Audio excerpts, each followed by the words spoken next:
Welcome to the Entrepreneur Gene. I'm your host, Laurie Barkman. Each week, we'll hear from founders and CEOs to explore key decisions they've made for growth, value creation, and challenges along the way. This show is sponsored by the Business Transition Sherpa, offering entrepreneur advisory services from transition to transaction. Don't forget to hit subscribe, follow us for the latest episodes, and visit thebusinesstransitionsherpa.com for more exclusive content. Let's dive in. Welcome, everyone, to the Entrepreneur Gene. I am so excited to talk with my guest today. He is someone who experiences life in a very creative way, and I know we're going to dive into how he does that. He's an experienced HVAC expert and a certified engineer, and he's also a strategic advisor for startup companies and the podcast host of his show, Building HVAC Science. Please welcome to the show, President and CEO of True Tech Tools, Bill Spohn. Bill, welcome to the Entrepreneur Gene. Thank you so much, Laurie. Always a pleasure talking with you. Love your upbeat approach to life. Thank you. Question for you right out of the gates. Let's talk about the Entrepreneur Gene. Is there one, and what does it mean to you? Well, I think there has to be, because both my maternal and paternal grandfathers were in some way entrepreneurs. On my mom's side, my grandfather Cataldo emigrated from Sicily with nothing to his name, and that's documented, at Ellis Island. Went to work harvesting grapes near Buffalo, New York. Went to work in a coal mine in Scranton, Pennsylvania, and then migrated to Rome, New York, which is the city I was born in. And after a couple of years there, he was able to buy a 137-acre farm. And I still can't figure out how he managed that. But it was a dairy farm, and there's actually like newspaper reports, small-town newspaper reports of, I'll just say, interactions with him, his farm, his sons delivering milk. Oh, my gosh. Wow. And he passed away 2 years before I was born. On my dad's side, my namesake, my name is William Philip. My grandfather's name was Philip William. So Filippo Cucciaro was the name at the time before it was changed to Spohn. Filippo was engaged in less than legal operations during Prohibition. And actually, I have documentation on that, too, in the newspaper, it being fined in Monroe County Court or Ontario County out there in New York State, making and selling an illegal substance during Prohibition. He was providing a service to the community. It's a needed service, especially to the Italian-American community he lived in. So. Wow, that's incredible. So both sides of your family, you had some risk takers. If we were going to boil down some of the characteristics, I mean, even just the risk of moving from another country, I think many of us are immigrants in the United States. I am as well. And from my history, I mean, of our families. And clearly that took some guts to make that move. And then coming to the States and figuring out how can you make your living, and then buying property. Wow, that's really amazing. But let me ask you in this way, because you're an entrepreneur and you've worked with entrepreneurs, there are some personality traits, and risk-taking is one of them. What might other personality traits be that you've noticed? In myself, I would say curiosity about things. And I think I sort of have like an engineer's mindset of how things work. And then as it expanded into working for people, working for businesses, and being curious about how things work, it was sort of like, all this makes sense to me. There's processes, there's sort of inputs and outputs, and in my engineering mindset, it made sense to say like, hey, I think I can do this.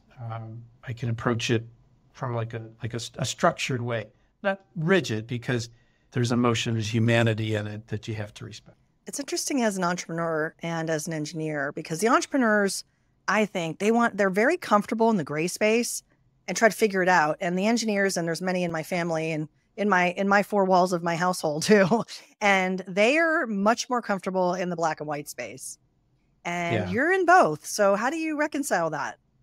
I don't know. I think also a couple of my uncles were very much into art.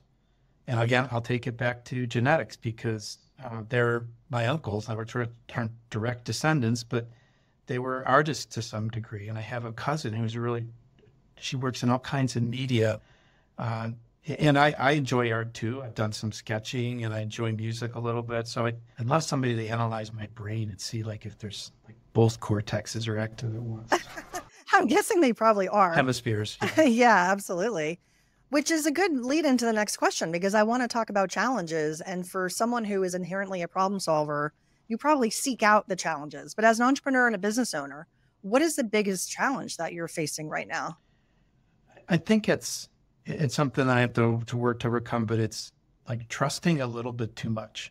And I'm not saying like the environment or the business arena I work in is full of distrustful people, but it surprises me sometimes when I get to some bigger decisions and I realize like I shouldn't have either trusted my intuition or trusted what that person said.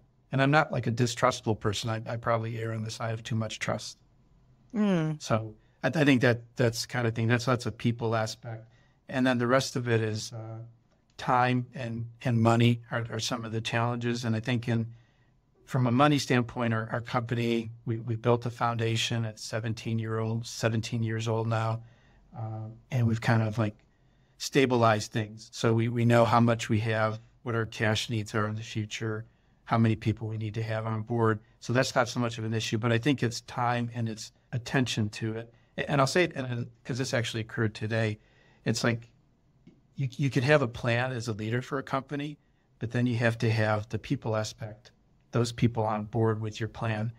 And it's incumbent upon me to be very articulate about what the plan is and to try to help people relate to it. And you don't want to be in the role of telling people what to do, but it's encouraging people to do what you think is right, but also being open to learn from them which direction you should have. So it's a great mental exercise continuously to try to keep things moving in the right direction, but be willing to take a slight course correction based upon what you hear or see. Yeah. Wow. There's quite a number of challenges that you mentioned that I'm sure people listening can relate to.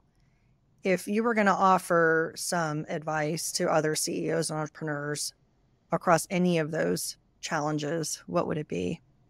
Connect with other CEOs and entrepreneurs to make sure you feel normal with these challenges and to hear about how they might have solved those challenges. Because a lot of it just kind of boils down to we're all just people, trying to do things. And sometimes we have the answers, we have the experience, and other times we don't.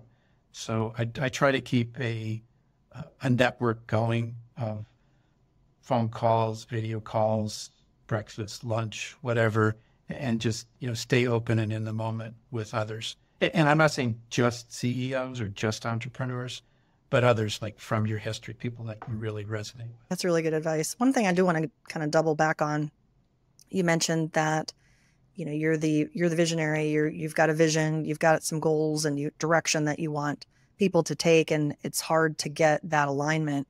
I have found in my career as a leader, and then from watching other leaders, that what looks like the broken record strategy, there's a psychology behind that. And I think there's been studies behind that as our memories work, if we hear something multiple times, let's say the number is 10, I don't know the exact number, but we hear it 10 times, then it really starts to sink in.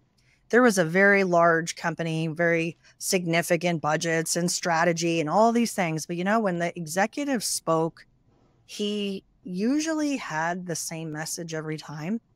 And not only does that make it easy to kind of give your message, because you know what your message is as the speaker, as the listener, I loved it.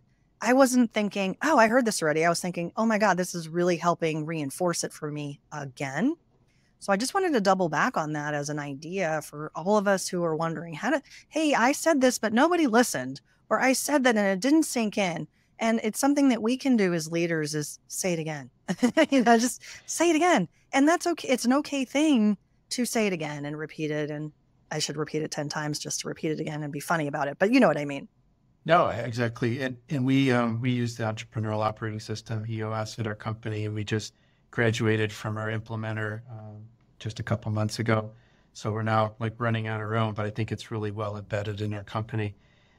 And one of his sort of parting suggestions was make sure at your quarterly state of the company meetings that you are repeating the vision and mission of the company. You have to like remember that people don't live inside your brain. So even though it sounds dull and boring, the repetition, because they might not interact with you, for long periods of time in between. So I always try to look for a different way of handling things like that.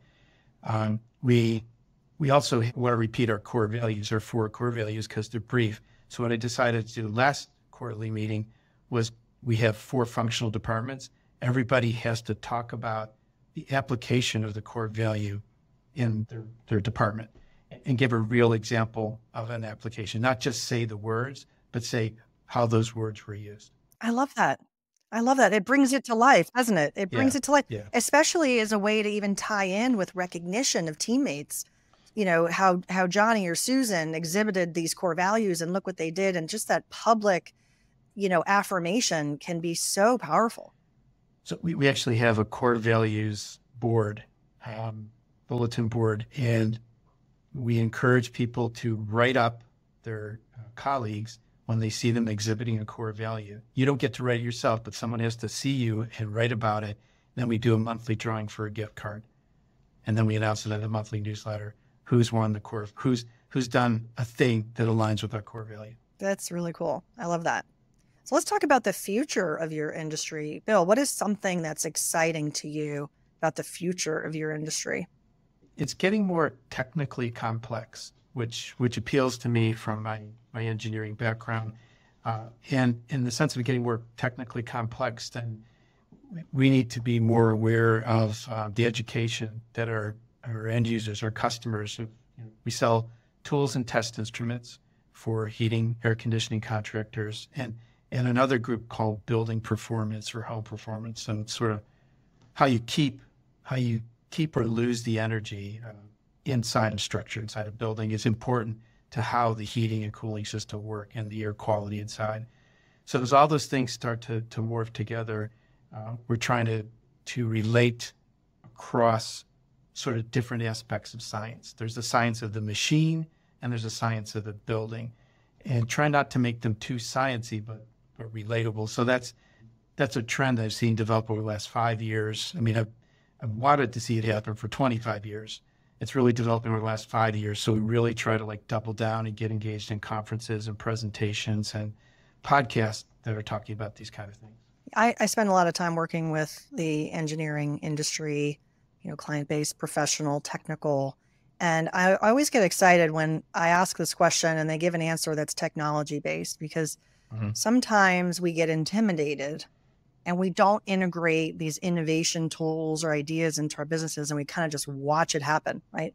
But this question is inherently, well, how do we think about it? And then how do we take action is kind of a follow-up, right? And you gave some good examples there, especially when it comes to smart building technology. There's so much to benefit from as a commercial, in a commercial business or residential, and living in smart buildings and all the impact that it can have potentially on not only energy efficiency and cost savings, but obviously energy efficiency and sustainability. And so that, just in and of itself is super exciting.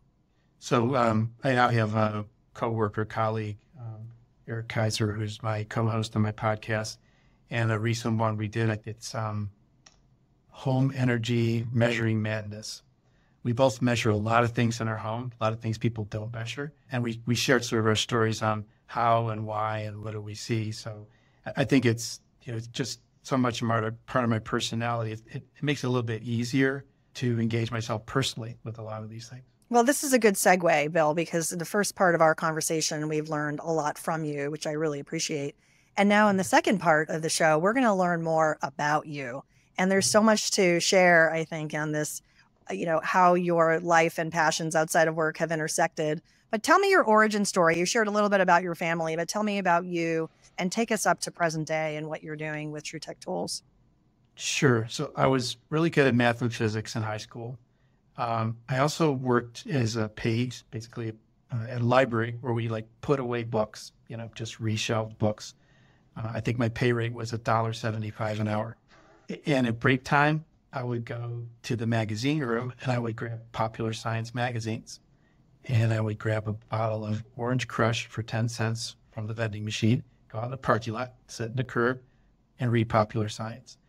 And the thought occurred to me there, I would someday love to be a person that writes these stories, like the intersection between explaining how science works to people.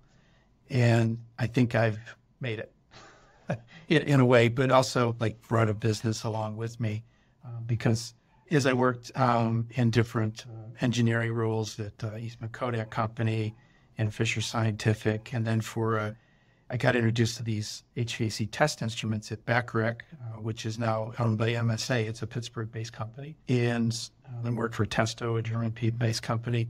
So I got to see all these things kind of come together, and it just fed me to engage and train people on what I knew. And it wasn't so much to like seek accolades about knowing a lot, but I got noticed for being able to communicate what I was learning and to create analogies and metaphors that people could grasp, and just sort of got into this routine of giving presentations, of explaining things, of being asked about where I thought things were going because of the way I could, the way I was thinking. So in my career at Testo, there was a guy who was similarly inclined, somewhat of a mad scientist, but he was a VOTEC teacher. His name was Jim Bergman. And he asked so many questions of us at Testo that we eventually hired him to get him to shut up. But he had just so many intriguing questions. And his mind exploded when he understood how our products worked. And he became the nucleus of what started TrueTech, having that educational foundation, introducing people to tools and techniques and processes that were, a lot of them were just like written up in the textbook, but not actuated in the field. And he's turned that actually to a software business he calls MeasureQuick. We're a big proponent of that. So that sort of, led us together to say TrueTech needed to exist because people didn't understand how to use these fine products that we worked for a company making great products. People didn't know how to use them, so we needed that educational foundation. So that's what led me into that. And again, giving these repeated presentations, explaining to people how things worked, how the science was adapted. We had the phrase, making measurement science work was our phrase, our tagline for the company. A guy who had just started doing podcasts, Brian Orr, in the HVAC space, knew him for a couple of years. And he said, hey, I want to form a network of podcasters. I'm like, well, what is that? And I said, I have no idea what, wasn't even, paying attention to that podcast. And so he showed me the ropes, and I started our Building HVAC Science podcast in September of 2017, and just kind of took off from there. A little bit of rough patches in the middle, but this year we're on a track record of doing one a week. And I brought a colleague in so they could keep me, sort of challenged to do that kind of thing. I just gave you a lot right there. So. Well, there is a lot, but that's okay. You've got a great lifetime of experiences that I asked you to summarize. So that's hard. Yeah. No, but I think one of the things that, has always impressed me about you, Bill, is you are a thinker and you do like to keep yourself accountable. You've told me off air that you keep notebooks for everything, and then you like to reflect on those every once in a while. If you could go back in time, reflecting in the past, and give yourself some entrepreneurial advice, what would it be? Start earlier. Take the leap when I was younger, because I really didn't take the leap until 2009, about when I was 50. So I wish I'd done it when I was 40. And I'm somewhat envious and jealous of people who are doing it now, but in the sense that, hey, make something from it, encouraging people.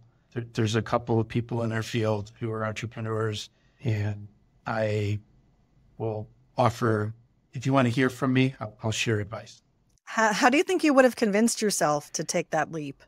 To take the leap, look back at the decisions I made and say they were, look where you're at now. It's been a continuum. I don't think at any point I made like horribly bad decisions, So I should have trusted myself. Yeah. Sort of trust the universe and let it happen. Yeah. That's cool. Yeah. You do a lot of really cool things outside of work. You have a passion for sustainability, for sustainable living. I would love to learn a little bit more about that. Tell me about the home that you've built and other things that you do to fulfill that passion. Sure. So when Marilyn and I decided we were going to make our sort of final residence in Pittsburgh, we decided we'd build a house for the first and last time because it's an undertaking.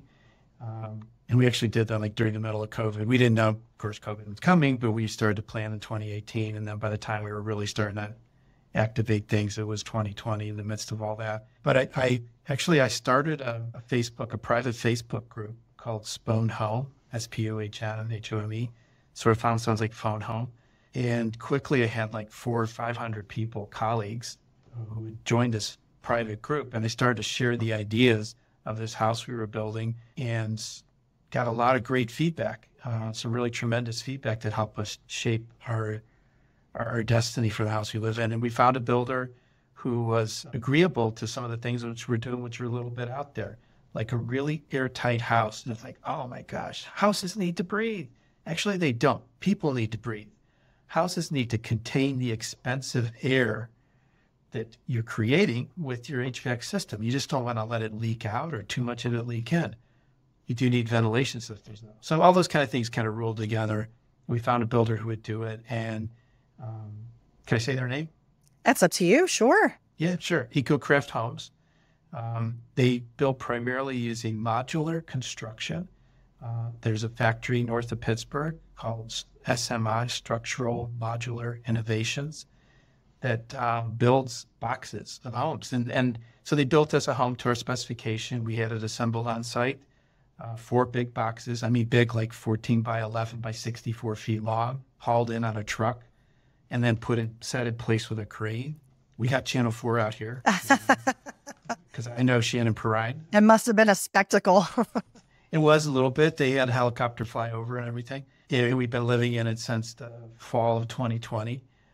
We also had solar installed by a local contractor, Infinity. They did a great job, and solar's been powering all the electrical needs of our house, and we are not connected to gas. We just so happen to use a well and a septic system, and it's not we're not trying to be off-grid or anything like that. We just wanted to go with a low footprint. So we generate solar on site, net meter with our local utility, Duquesne Light, and we end up with bill credit all the time. Wow. We generate more than we use here. And we even added an EV to sort of continue that progress towards sustainability. So we added an EV last October. Just before that, we added more solar so we could account for the EV.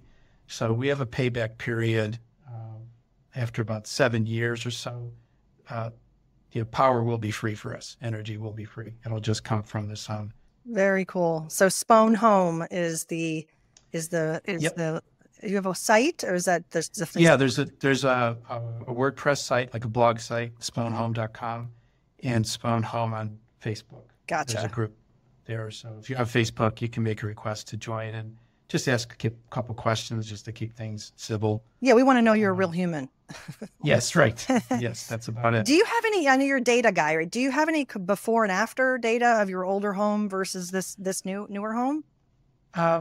The challenge there is they're just so different. Yeah. The older one was built in 1980. And I'll tell you, I did try to project how much electrical I would need, how much solar I would need based upon what I was using in the old house. I came up with an estimate that was 4 times too high. It's just really hard to do.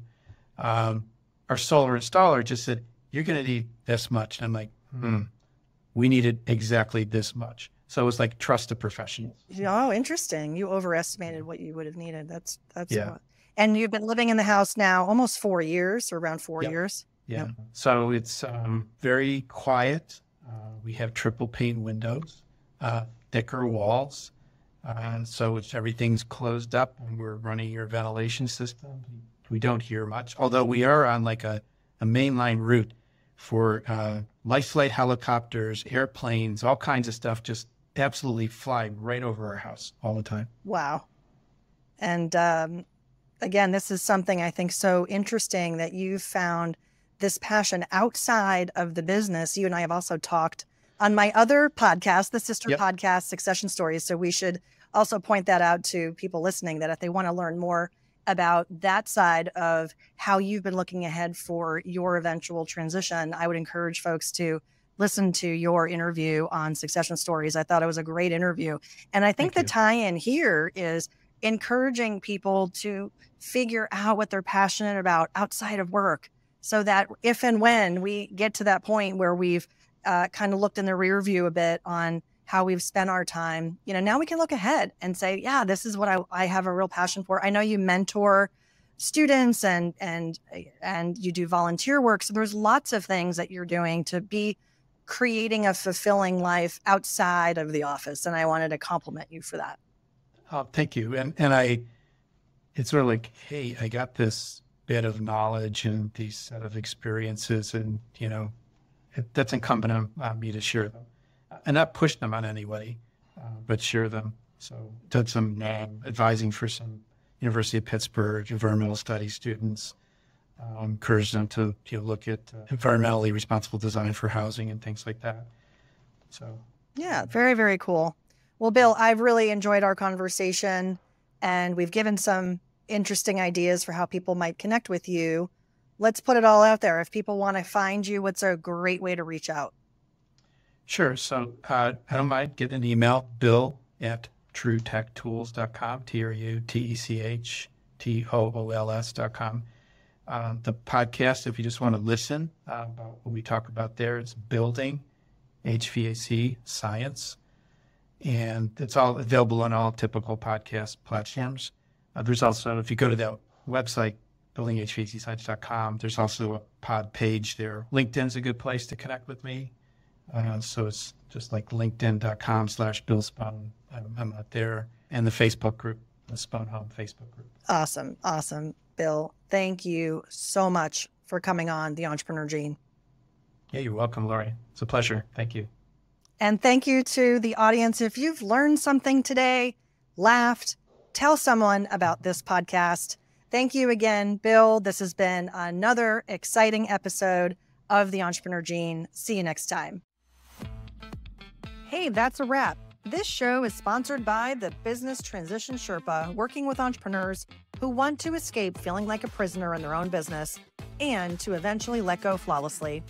If you loved today's episode, be sure to subscribe to the podcast. And if you want to help support The Entrepreneur Gene, I'd encourage you to leave a rating and review. Ratings and reviews truly help our show grow and get in front of more entrepreneurs just like you. If you do leave a rating and review, we'll be so happy. Take a screenshot of it, send it to my email, Laurie@btsherpa.com, and we'll send you a free digital copy of my book, The Business Transition Handbook. And we'll also enter you to win one of our monthly swag boxes. For show notes, including links to everything in today's episode, be sure to visit btsherpa.com. Also, as a reminder, you can watch this full video interview on our YouTube channel for the Business Transition Sherpa. While you're there, be sure to check out videos from our award-winning podcast called Succession Stories. We'll see you next time on The Entrepreneur Gene.